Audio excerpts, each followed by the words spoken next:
ప్రస్తుతం అంతా ఉన్నారు మాజీ ఎమ్మెల్సీ, అదేవిధంగా డిఫెన్స్ లో కీలకమైనటువంటి రోల్ ప్లే చేసినటువంటి మాజీ డిఫెన్స్ ఆఫీసర్ జూపుడు ప్రభాకర్ గారు ఉన్నారు. సో వారితోటి మాట్లాడదాం. నమస్తే జూపుడు గారు. నమస్తే. సో మీతోటి అంటే ఒక రాజకీయ పార్టీ నాయకుడిగా మీకు ఆంధ్రప్రదేశ్లో, ఉమ్మడి ఆంధ్రప్రదేశ్లో గుర్తింపు ఉంది. అయితే మీరు డిఫెన్స్ లో కీలకమైనటువంటి శాఖలో మీరు పనిచేశారు, మరి కీ రోల్లో ఉన్నారు. సో మీకు మన డిఫెన్స్ సిస్టమ్ గురించి మీకు పూర్తి అవగాహన ఉంది కాబట్టి S-400 గురించి మనం చర్చిద్దాం సార్. ఇప్పుడు చాలా మంది S-400 మన దగ్గర ఉంది. సో ఇది ఉండటం వల్ల పాకిస్తాన్ వాడు ఎన్ని మిసైల్స్ మన మీద ప్రయోగించినప్పటికీ కూడా S-400 తోటి ఆ మిసైల్స్ అన్నింటిని కూడా మనం గాలిలోనే ధ్వంసం చేశాం. అసలు S-400 అంటే ఏంటి? ఈ S-400 యొక్క ప్రత్యేకతలు ఏంటి? జూపుడి గారు ఒకసారి చెప్తారా? అంటే బ్రహ్మనాయుడు గారు, మీరు అడిగినటువంటి ప్రశ్న, మినిస్ట్రీ ఆఫ్ డిఫెన్స్ లో ఒక దాదాపు 17 years డిఫరెంట్ పొజిషన్ లో పనిచేసి సీనియర్ మేనేజర్ గా బయటకు వచ్చిన తర్వాత ఎమ్మెల్సీగా అయినటువంటి జూపుడు ప్రభాకర్ రావుని బ్రహ్మనాయుడు గారు ఒక డిఫెన్స్ ఆఫీసర్ గా మీకు పరిచయం చేశాడు. బట్ కొంత ఎక్స్పీరియన్స్ ఉంది కాబట్టి నాకు తెలిసినటువంటి నాలెడ్జ్ మేరకు నేను కొంత మాట్లాడటానికి ప్రయత్నం చేస్తాను. ఇక్కడ మిత్రుడు బ్రహ్మనాయుడు గారు అడిగినట్టుగా S-4 అనేది మేజర్ రోల్ ప్లే చేస్తూ ఉంది ఇప్పుడు పాకిస్తాన్ ఇండియా వార్ లో. అయితే దీని డిజైన్ ఏంటి, ఇది ఎక్కడ ప్రొడ్యూస్ అవుతూ ఉంది, దీన్ని మనం ఎక్కడి నుంచి తీసుకున్నాం, దాని రోలు ఆర్మీలో ఎంత మేజర్ గా ఉంది, లేకపోతే ఎలా ఉంది, రష్యా పాకిస్తాన్ నుంచి వస్తున్నటువంటి ఈ డ్రోన్స్ కానీ లేకపోతే మిసైల్స్ కానీ ఏ విధంగా అది టార్గెట్ చేసి కూల్ చేస్తా ఉంది, వందల వేల వాళ్ళు ఇసురుతున్నటువంటి మిసైల్స్ ని ఇది ఎలా తీసుకుంటుంది, ఎలా కింద పడేస్తుంది అనే దాని మీద కొంతసేపు మాట్లాడటానికి ప్రయత్నం చేస్తాను. నా బ్రహ్మనాయుడు గారు, ఇది ఇప్పుడు మీరు ట్రాన్స్పోర్టేషన్ లో చూపిస్తా ఉన్నారు. ఫర్ ఎగ్జాంపుల్ ఇది S-4 అనే ఒక మిసైల్ ట్యాంకర్. ఇది ట్యాంకర్ సార్? దీనిలో ఒక 1, 2, 3, 4 కనపడుతున్నాయి. ఇది లోడెడ్ వెహికల్. ఇది ఓకే సార్, లోడెడ్ వెహికల్. మన లారీలో లోడ్ చేసుకుని వస్తున్నటువంటి చెరుకుగళ్ళు అనుకోండి. ఒక చోట నుంచి ఇంకో చోటకి మనం తీసుకెళ్తా ఉన్నాం. ఫర్ ఎగ్జాంపుల్ అది మన నిజామాబాద్ నుంచి హైదరాబాద్ కు వస్తున్న చెరుకుగళ్ళు అనుకోండి, దాన్ని ఇది ట్యాంకర్ అనుకోండి. వస్తున్న నేపథ్యంలో దీని లోపల ఒక మిసైల్ ఉంటుంది. ఈ కప్పు కానీ మీరు తీసేస్తే లోపల ఒక మిసైల్ ఉంటుంది. టోటల్ గా ఇది CNC ప్రోగ్రామ్ తోటి ఏర్పాటు చేయడం. మనిషి ఎక్కడ కూడా ఏది కావాల్సిన బటన్ నొక్కుతాడు కానీ this is all programmed one. మనం జస్ట్ లైక్ దట్ దీన్ని ఎత్తుకొని భుజాన్ని పెట్టుకొని పోయేది కాదు, ఆపరేట్ చేసేది కాదు. డ్రైవర్ సీట్ లో కూర్చొని అక్కడే నీకు ప్రోగ్రామ్ కానీ చేస్తే ఇది వేరే యాంగిల్స్ లో పైకి వస్తుంది. సో దీన్ని ఇప్పుడు మనం ట్రాన్స్పోర్టేషన్ లో మీరు చూపిస్తా ఉన్నారు. దీని కెపాసిటీస్ రావాలంటే మీరు నెక్స్ట్ పిక్చర్ తీసుకోండి. ఇది ఎక్కడి నుంచి వస్తుంది ఫర్ ఎగ్జాంపుల్ అని అనుకుంటే, ఇది టోటల్లీ ఇంటిగ్రేటెడ్ ప్రోగ్రామ్ తోటి డెవలప్ చేయబడినటువంటి ఒక మిసైల్. దేనితోటి ఇంటిగ్రేట్ చేసే మన డిఫెన్స్ DRDO టెక్నాలజీ, అదే విధంగా Russia technology, Soviet socialist Russia అంటారు, ఇంతకుముందు USSR, ఇప్పుడు రష్యా టెక్నాలజీ తోటి ఇంటిగ్రేట్ చేసి ఏర్పాటు చేసినటువంటి డిజైన్ చేసి ప్రొడక్షన్ తీసుకున్నటువంటి ఒక మిసైల్. ఇది ఒక వస్తువు రూపంలో యుద్ధంలో వాడటం కోసం మనం ఇప్పుడు దాన్ని కొనుక్కొని అక్కడి నుంచి మనం భారతదేశం తీసుకొచ్చాం. రష్యా నుంచి కొనుక్కున్నాం సార్ మనం. రష్యా నుంచి అదే మేజర్ సెంటర్ అదే మనకి, అక్కడి నుంచి తీసుకొని వస్తా ఉన్నాం. దీనికి వచ్చిన తర్వాత దీన్ని పొజిషన్ లో ల్యాండింగ్ పొజిషన్ అంటాం మనం. ఇది ఒక ఎడారి ప్రాంతంలో పెడతాం. For example Pakistan India border లో వారు జరుగుతూ ఉంది. ఇప్పుడు పాకిస్తాన్ కరాచీ నుంచో లేకపోతే LOC నుంచో వాళ్ళు జమ్మూ అండ్ కాశ్మీర్ మీద, ఇప్పుడు చుట్టుపక్కల ఉన్న ప్రాంతాల మీద వాళ్ళు బాంబు వేయడానికి ఒక ప్రయత్నం చేస్తా ఉన్నారు. అంటే వాళ్ళకి ఇలాంటి పొజిషన్, ఒక చోట ఒక హెడ్ ఉంటుంది, వాళ్ళకి ఒక ల్యాండ్ ఉంటుంది.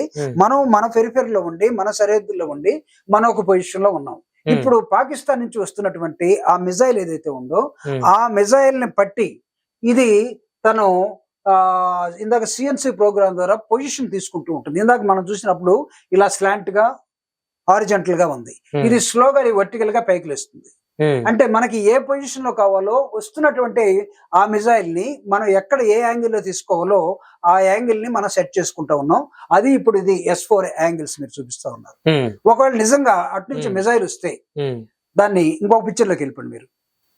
ఇది వర్టికల్ పొజిషన్ తీసుకుంటా ఉంది, పైకి లేస్తూ ఉంది. ఇది పైకి లేస్తూ ఉంది. అంటే మీకు ఇంకో పిక్చర్ ఇందాక మీరు తీసుకున్నప్పుడు next this is the picture. ఇక్కడ దిస్ ఈజ్ అవర్, ఇక్కడ ఒక సెంటర్ కనపడతా ఉంది. ఇక్కడ నుంచి ఒక మిసైల్ వస్తూ ఉంది. ఇది ఈ మిజైల్ పాకిస్తాన్ వాడు పంపించినటువంటి మిజైల్ అనుకోండి, అనుకుందాం. అనుకుందాం. ఇది ఒక పొజిషన్ నుంచి ఈ మిజైల్ ని వదిలాడు.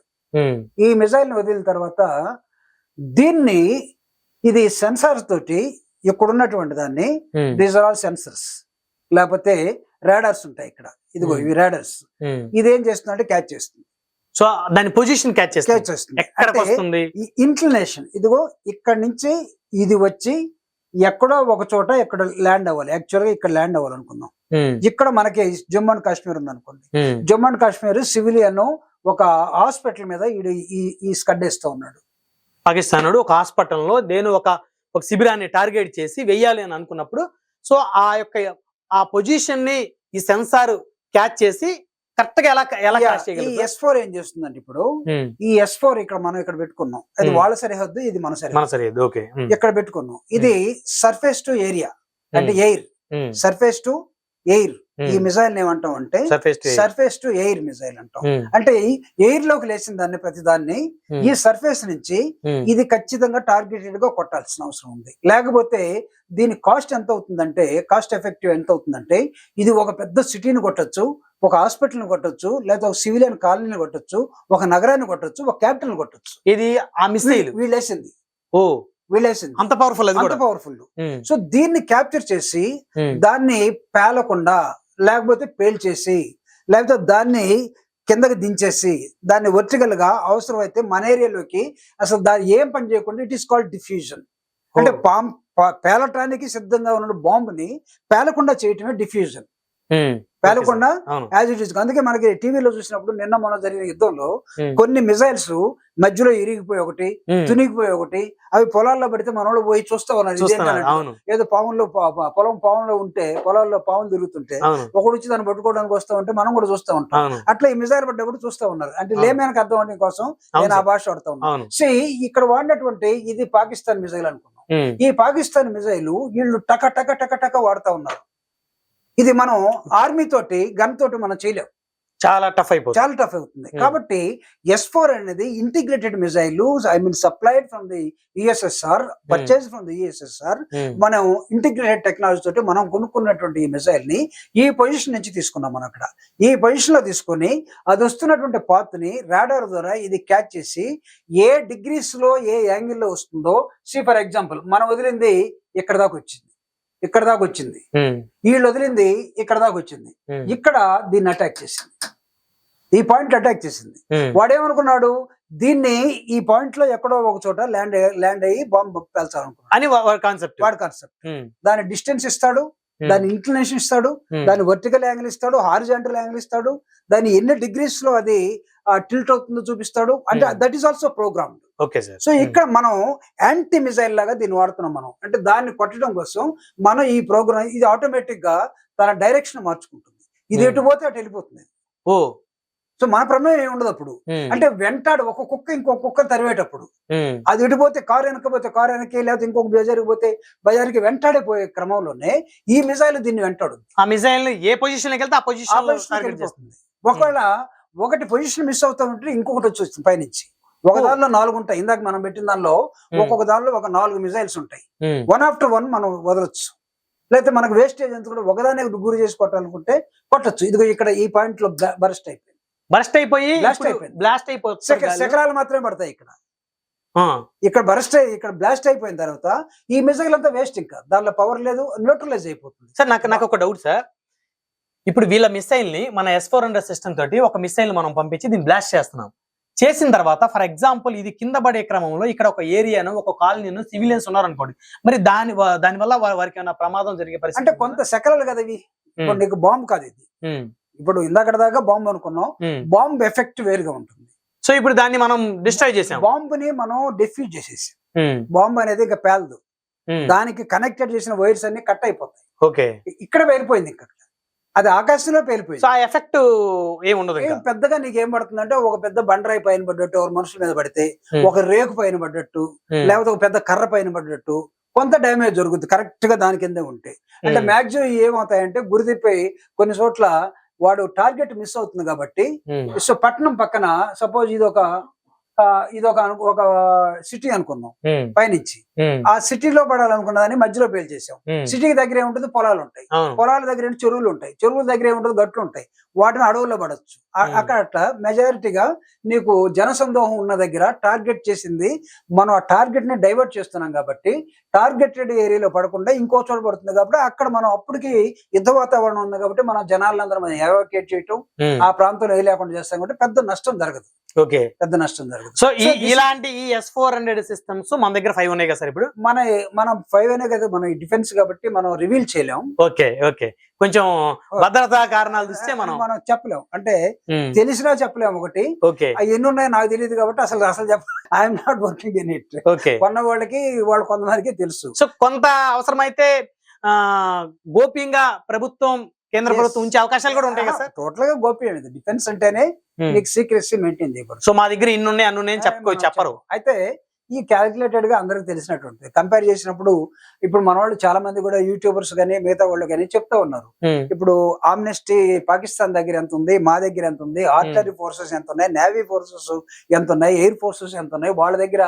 ఇప్పుడు ఫర్ ఎగ్జాంపుల్ డ్రోన్స్ అని వచ్చినాయి. అవును సార్. ఇప్పుడు ఇటీవల పొలాల్లో పంటకి మందు కొట్టాలన్నా మనం ఇంతకుముందు ఎనకాల తగిలించుకొని పంపు పెట్టి కొట్టేవాళ్ళం. ఇప్పుడు అంతా డ్రోన్. ఇప్పుడు డ్రోన్ కి ఒక ట్యాంక్ పెట్టాం, ట్యాంక్ ఒక చిల్లు పెట్టాం, దాని మీద మూత తీసేస్తే ఆటోమేటిక్ కొట్టుకుంటూ వెళ్ళిపోతుంది. అలాంటి డ్రోన్స్ ఇప్పుడు వచ్చాయి. అంటే పెద్ద లెవెల్లో, అంటే అది ఒక విమానం లాగా ఉంటుంది, అది ఒక ట్యాంకర్ లాగా ఉంటుంది. పెద్ద లెవెల్లో చేస్తే అవి చైనా దగ్గర నుంచి కొనుక్కుంటూ ఉన్నారు. చైనా వాళ్ళు ఏం చేశారు, నీకు ఈ గ్రనైట్ మాల్ అమ్మినట్టుగా లేదా ఆట బొమ్మలు అమ్మినట్టుగా వాడు 3 గ్రేడ్లు 4 గ్రేడ్లు తయారు చేసి 4 రకాలు, ఒకటి చీప్ మెటీరియల్, కొంచెం క్వాలిటీ మెటీరియల్, ఇంకా అబౌవ్ క్వాలిటీ, 100% క్వాలిటీ ఇట్లా పెట్టేసి పాకిస్తాన్ వాళ్ళకి పాపం విపరీతంగా అమ్మేశారు. ఓకే, ఈ డ్రోన్స్. అందుకని అవి సరిగ్గా వర్కౌట్ లేదు కదా సార్ వాడికి. అంటే వాడికి పంపింది ఏంటంటే పాకిస్తాన్ వాడు అనుకుంటున్నాడు నాకు ఒరిజినల్ పంపించాడు. ఓకే, కానీ చైనా మీకు తెలుసు కదా డూప్లికేట్ మాల్ ఒకటి వస్తుంది. అసలు చైనా అంటేనే డూప్లికేట్ కదా సార్ అని అనుకుంటున్నాం మనం, కానీ వాడి దగ్గర ఒరిజినల్. కానీ వాడు జనాలకి ఇతర దేశాలకు అమ్మేది డూప్లికేట్.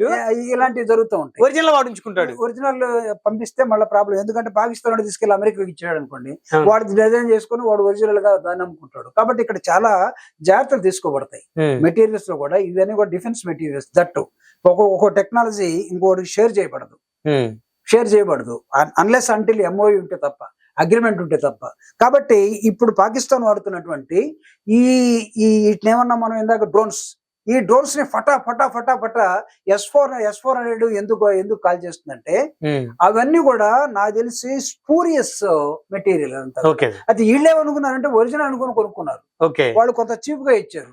వాడికి ఏం కావాలి, కూరగాయల మార్కెట్ కావాలా. ఈ కూరగాయల మార్కెట్ పాకిస్తాన్ బ్రహ్మాండంగా దొరికింది వాళ్ళకి. ఇప్పుడు యుద్ధం జరుగుతున్నా సరే చైనా వాడు ఏం మాట్లాడలేదంటే, 2 దేశాల మధ్య యుద్ధం జరిగితే చైనాకైనా అమెరికాకైనా లేకపోతే రష్యాకైనా బ్రహ్మాండమైనటువంటి ఉత్సాహం ఉంటుంది. ఎందుకంటే వాళ్ళ వస్తువులన్నీ మనం కొనుక్కుంటాం. అవును, రష్యాకి అయితే పాకిస్తాన్ కి అయితే మనకన్నా ప్రొడక్షన్ సెంటర్స్ ఉన్నాయి. మా ఇండిజినియస్ టెక్నాలజీ తోటి మనమే తయారు చేసుకుని మనమే వాడతాం. బట్ పాకిస్తాన్ కు ఒక్కటి కూడా లేదు, మ్యానుఫ్యాక్చరింగ్ సెంటర్ లేదు. పాకిస్తాన్ కి టెర్రరిస్టులు మ్యానుఫ్యాక్చర్ చేసే సెంటర్స్ ఉన్నాయి కానీ ఆ ఆయుధాలను మ్యానుఫ్యాక్చర్ చేసే సెంటర్స్ లేవు. వాళ్ళ దగ్గర సైన్స్ అండ్ టెక్నాలజీ లేదు, వాళ్ళకి రేడార్ సిస్టమ్ లేదు, వాళ్ళకి సెన్సిటివ్ సిస్టమ్ లేదు, ఏది మనుషుల్లో లేనట్టుగానే వాళ్ళ ఫీల్డ్ లో కూడా లేదు. కాబట్టి వాళ్ళు they have to purchase everything from the other countries. వాడికి సపోర్ట్ చేసే కొన్ని కంట్రీస్ ఉన్నాయి. వాళ్ళకి బయలాటరల్ అగ్రిమెంట్స్ కొన్ని ఉన్నాయి. ఇప్పుడు ఫర్ ఎగ్జాంపుల్ వాళ్ళ రిస్క్ లోకి టర్కీ వచ్చింది, టర్కీ తర్వాత నీకు ఇటలీ వచ్చింది, ఇటలీ తర్వాత కొన్ని ఇస్లామిక్ కంట్రీస్ రావచ్చు. అట్ ద సేమ్ టైం ఇండియాకి సపోర్ట్ గా కొన్ని కంట్రీస్ రావచ్చు. ఒక పక్క చైనా అమెరికా వార్నింగ్ ఇస్తూనే ఉంటుంది, ఒక పక్క నీకు చైనా ఏం మాట్లాడుకునే ఉంటుంది. సో ఇది డిఫరెంట్ స్టైల్లో ఉంటుంది. కాబట్టి ది హైయెస్ట్ వెహికల్ మనం కొనుక్కున్నది S-400 అనేది. S-500 కూడా ఉంది, అంటే S-500 రేంజ్ దీనికన్నా కాస్ట్. అయితే పాకిస్తాన్ వాడు జనరల్ గా S-500 మనం కొనుక్కున్నంత రేంజ్ లో వాళ్ళు లేడు కాబట్టి. ఓకే, అసలు వాడి దగ్గర మనకున్న దాంట్లో 10% కూడా వాడి దగ్గర ఆయుధాలు లేవు కాబట్టి, కెపాసిటీ లేదు కాబట్టి మనం అనవసరంగా ఖర్చు పెట్టే ఎందుకు. మనకి థ్రెట్ ఉండేది మ్యాక్సిమం ఎవరితోటి, పాకిస్తాన్ తోటి. కాబట్టి వాడి దగ్గర ఏ ఆయుధాలు ఉన్నాయో దానికి జస్ట్ అబౌవ్ మనం కొనుక్కొని పెట్టుకున్నాం, మనం ఇప్పుడు వాడుతా ఉన్నాం. అయితే ఇప్పుడు సైన్స్ అండ్ టెక్నాలజీతో కూడినటువంటి ఒక వార్ ఇక్కడ జరుగుతా ఉంది. నీకు హ్యూమన్ లాసెస్ బాంబులు పడ్డప్పుడు ఎక్కువ కనబడుతుంది కానీ బార్డర్ లో ఉండే ఫోర్సెస్ చాలా జాగ్రత్తగా. ఎందుకంటే కనపడుతున్నటువంటి యుద్ధాలన్నీ కూడా సర్ఫేస్ టు ఎయిర్ జరుగుతూ ఉన్నాయి. ఇప్పుడు S-400 surface to air missile ఇది. అంటే సర్ఫేస్ టు సర్ఫేస్ మిసైల్ కూడా ఉంది.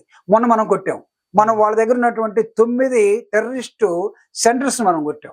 అవును. సర్ఫేస్ టు సర్ఫేస్ మిసైల్ ని వాడాం మనం. సో వాళ్ళు మన మిసైల్స్ ని వాళ్ళు ఎందుకు క్రాష్ చేయలేకపోయారు సార్? అంటే వాళ్ళు యాంటిసిపేట్ చేయలే అసలు.